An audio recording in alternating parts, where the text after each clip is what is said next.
नमस्कार, आदाब, सत श्री अकाल, जय भीम, जोहार। मेरा नाम है नवीन कुमार।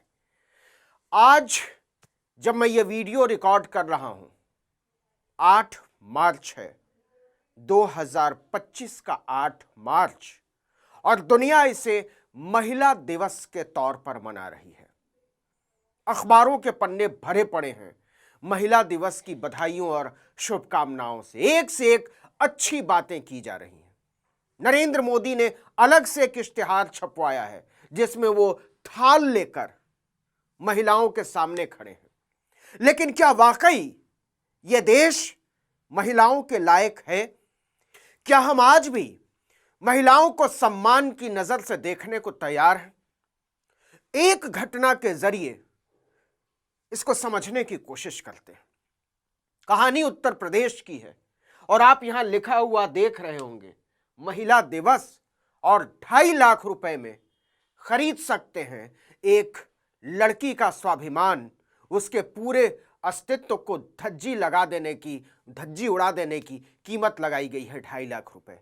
यह कहानी उत्तर प्रदेश की है जहां महिला सम्मान के बड़े बड़े नारे उछाले जा रहे हैं। योगी आदित्यनाथ कुंभ की सफलता पर, कथित सफलता पर बड़ी बड़ी बातें कर रहे हैं। मथुरा में जाकर भाषण देकर आए हैं कि काशी और अयोध्या के बाद अब हम मथुरा को भी उसी तर्ज पर, उसी तरफ ले जाने वाले हैं। यह उसी मथुरा से सटे हुए एक इलाके की कहानी है। उत्तर प्रदेश के सबसे विकसित इलाके नोएडा और मथुरा के बीच की एक जगह है हापुड़। आपको अजीब लग रहा होगा कि ऐसा कैसे हो सकता है कि दिल्ली से मुश्किल से 45-50 किलोमीटर की दूरी पर ऐसी घटना घटे जहां 2.5 लाख रुपए में खरीद ली जाए एक लड़की की जुबान। उसका सब कुछ तहस नहस कर देने के बाद, परिवार को तबाहो बर्बाद कर देने के बाद 2.5 लाख रुपए में सबको खामोश करा दिया जाए। लेकिन यह कहानी सच है, और यह कहानी जब सामने आई तो पहले यह अविश्वसनीय लगा। और यह कहानी इसलिए भी आपको समझनी चाहिए, इस पर गौर करना चाहिए, क्योंकि वो महिला एक दलित महिला है। और आप समझिए कि उत्तर प्रदेश में योगी आदित्यनाथ के राज में एक दलित लड़की को बर्बाद कर देने की कीमत क्या लगाई जाती है? 2.5 लाख रुपए। पूरा प्रशासन खामोश, पूरी सरकार खामोश। आसपास के इलाकों को मिला दीजिए तो 3-3 मंत्री आते हैं, सब खामोश। सब महिला सम्मान और स्वाभिमान के नारे उछाल रहे हैं, गले फाड़ रहे हैं। लेकिन सच यह है कि एक दलित महिला पर टूट पड़ता है एक गुंडा। 2.5 लाख रुपए में बोली लगाई जाती है खामोश रहने की, और उसके बाद उसकी मां के भी कपड़े फाड़ दिए जाते हैं। यह कहानी हापुड़ की है, 21 साल की। और जरा समझिएगा इस कहानी को सिलसिलेवार तरीके से कि कैसे कैसे क्या क्या हुआ। 21 साल की है लड़की। यह कहानी 2 साल पुरानी है, और यह घटना जो है यह अगस्त 2023 की है। क्या होता है, तब उस लड़की की उम्र, उस दलित लड़की की उम्र 19 साल होती है। लड़की का नाम नहीं बता रहा इसलिए कि पहचान छुपाई जा सके। जो आरोपी हैं उनका भी नाम नहीं बता रहा क्योंकि इससे लड़की की पहचान जाहिर हो सकती है। लेकिन कहानी समझने वाली है, क्योंकि यह उत्तर प्रदेश की कहानी है जहां कुंभ का आयोजन हुआ है, जहां मथुरा दौड़ दौड़ कर जा रहे हैं मुख्यमंत्री योगी आदित्यनाथ, और जहां आरती उतारने जाते हैं धीरेंद्र शास्त्री की प्रधानमंत्री, वहां से सटे हुए इलाके में। उस हापुड़ की कहानी है ये। तो हुआ ये कि 2023 की अगस्त में एक दलित लड़की को इलाके का एक आदमी दबोच लेता है, टूट पड़ता है। उसके साथ जो होता है उसे कहा नहीं जा सकता। यह बर्बरता, यह जुल्म, और इसके बाद क्या होता है, पंचायत बैठती है। जी हां, और आपको पता है उस इलाके में पंचायत कोई चुपके से नहीं बैठती है, बंद कमरे में नहीं बैठती है, खुले में बैठती है। इसका मतलब भरी पंचायत में लड़की के आत्मसम्मान की धज्जी उड़ाई गई। इलाके का बेशर्म थानेदार, उसको सब पता रहा होगा। इलाके के बेशर्म एसपी को पता रहा होगा, इलाके के बेशर्म एसएसपी को पता रहा होगा, और नहीं पता रहा होगा तो उसे सेवा से बर्खास्त किया जाना चाहिए। क्योंकि भरी पंचायत में यह ऐलान हुआ कि यह घटना घटी है और उस इलाके के बीट कांस्टेबल से लेकर थानेदार, इंस्पेक्टर, एसपी, एसएसपी सब दम साधे बैठे हुए थे और ये लफ्फाज बड़े बड़े नारे उछालते हैं। फिर क्या हुआ? तय हुआ कि 2.5 लाख रुपए ले लो और किसी को कुछ बताने की जरूरत नहीं है। एक दलित लड़की के पूरे आत्मसम्मान को रौंद डालने की भरी पंचायत में कीमत लगाई गई, केवल 2.5 लाख रुपए। महिला दिवस की बहुत बहुत शुभकामनाएं। शर्म आती है योगी आदित्यनाथ जी, यह आपके सूबे की कहानी है। प्रधानमंत्री नरेंद्र मोदी जी, आपको लाज आती है? यह आपके डबल इंजन के सरकार की कहानी है। किसी को कुछ पता नहीं। और बात यह क्या मानी जा सकती है कि भरी पंचायत में यह ऐलान हुआ कि लड़की के आत्मसम्मान को रौंद डालने की कीमत उत्तर प्रदेश में 2.5 लाख रुपए मात्र। फिर क्या हुआ? पैसे लेने के बाद भारी बहुत दबाव में पैसे लेने पड़े। परिवार चुप बैठ गया। उसके पास इतनी ताकत नहीं थी कि इलाके के गुंडे, मवालियों, दबंगों और बेशर्म प्रशासन से एक साथ लड़ पाता। शांत बैठ गया परिवार। उस घटना के लगभग 2 साल के बाद पिता लड़की की शादी तय कर देते हैं बहुत दूर के इलाके में, ताकि किसी को कानो कान खबर ना हो। अब देखिए कहानी। जिन लोगों ने लड़की के आत्मसम्मान को रौंदा था, वो लोग उसका वीडियो बना चुके होते हैं, छेड़खानी का, उसको तंग करने का, उसके आत्मसम्मान को रौंदने का। और वीडियो जो वो था, वो उस लड़की के होने वाले पति को भेज देते हैं। शादी टूट जाती है। लड़की कहीं की नहीं रहती। लड़के के घर वाले, लड़की के घर वाले परेशान।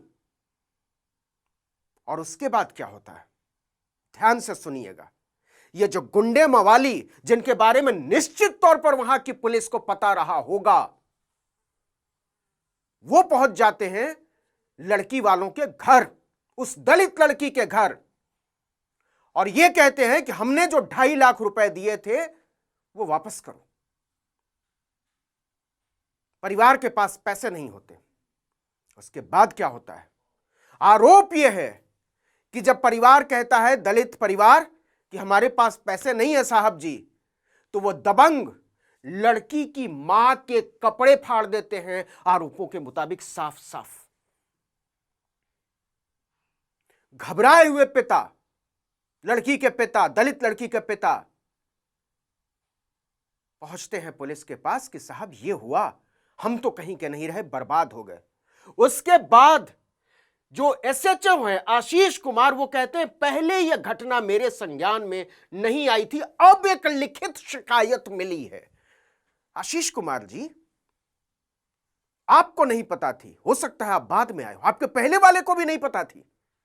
यह माना जा सकता है कि भरी पंचायत में एक लड़की को बर्बाद कर देने, उसके आत्मसम्मान को रौंद देने की बात हुई ऐलानिया तौर पर, और इलाके की पुलिस को कुछ पता ना हो। वाह मासूमियत, क्या कमाल की बात है। कैसी पुलिसिंग है उत्तर प्रदेश की। नहीं, यह साफ साफ मिलीभगत का मामला है। पुलिस ने जानबूझकर दबंगों के दबाव में या प्रभाव में कार्रवाई नहीं की या नहीं होने दी गई।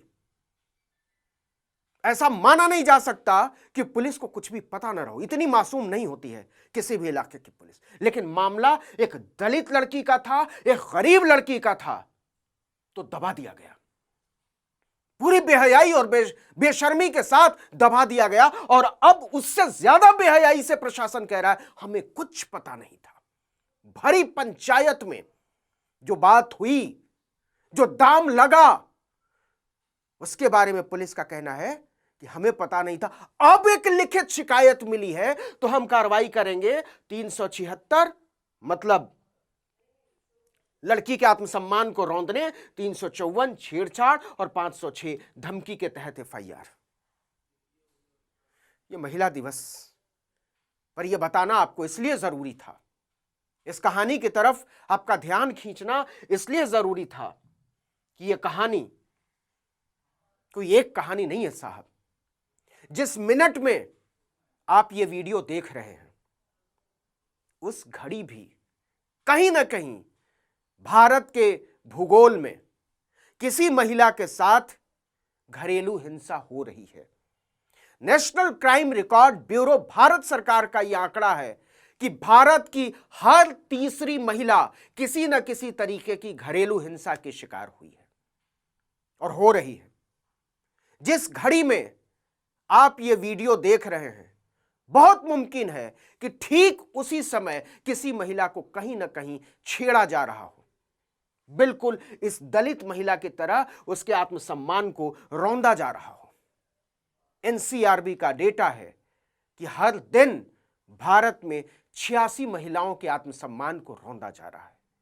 हर घंटे 51 महिलाओं का भारत में उत्पीड़न हो रहा है। यह देश है हमारा देश, जहां अखबारों के पन्ने भरे हुए हैं महिला दिवस पर शुभकामनाएं देने वाली सरकारों, प्रधानमंत्री और मंत्रियों के संदेश से। क्या यह देश वाकई महिलाओं के लिए बना पाए हैं हम? क्या वाकई हमने और आपने अपने आसपास की महिलाओं को यह गारंटी दी है कि आप सुरक्षित हैं? अपने आसपास की महिलाओं की नजरों में झांक कर देखिए और यह यकीन पाने की कोशिश कीजिए कि ये जो बधाइयां हैं महिला दिवस की, उनका जमीन पर कितना मोल बचा है। और अगर हम व्यक्तिगत तौर पर, एक समाज के तौर पर, एक देश के तौर पर अपने आसपास की समाज की महिलाओं को यह गारंटी देने को तैयार नहीं है तो महिला दिवस केवल एक ढकोसला बनकर रह गया है।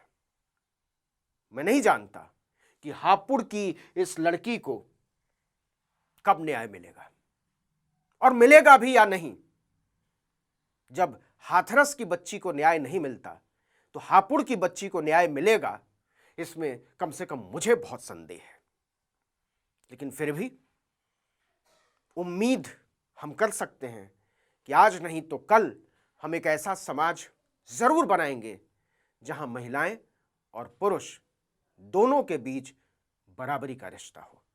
इस वीडियो में इतना ही, लेकिन अगर आपने आर्टिकल 19 इंडिया को अब तक सब्सक्राइब नहीं किया है तो फौरन कर लीजिए। बेल आइकॉन दबाइए, घंटी जैसी आकृति, लाइक कीजिए और कमेंट करके बताइए हमारा वीडियो आपको कैसा लगा। हमारा ट्विटर हैंडल है article19_India और मेरा ट्विटर हैंडल है नवीन जर्नलिस्ट। नमस्कार।